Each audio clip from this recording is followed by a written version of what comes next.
Sachal news net work کی videos میں خوش آمدید۔ ناظرین، ویڈیو سے متعلق اپنی قیمتی رائے کا اظہار کمنٹ باکس میں ضرور کریں اور چینل کو سبسکرائب کریں۔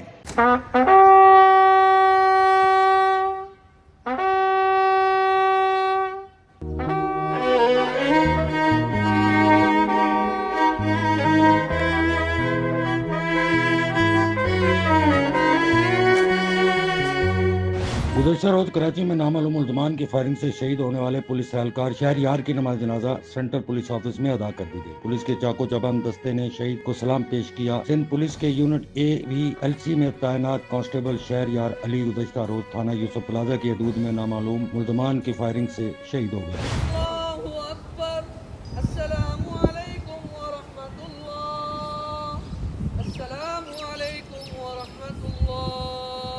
ہمارے جنازہ میں IG سندھ غلام نبی Memon, additional IG establishment, additional IG Karachi, zonal DIGs اور SSP کے ساتھ ساتھ افسران و اہلکاروں نے شرکت کی۔ اس موقع پر IG سندھ اور ایڈیشنل IG اسٹیبلشمنٹ نے کراچی میں شہید ہونے والوں سے تعزیت کرتے ہوئے دعا اور فاتحہ خوانی کی۔ شہید کے قاتلوں کو ہر صورت کیفر کردار تک پہنچایا جائے گا۔ محکمہ پولیس سندھ کی جانب سے شہید کے ورثاء کو مکمل سپورٹ اور مدد کا یقین بھی دلایا گیا۔ شاہد انجم SNN کراچی۔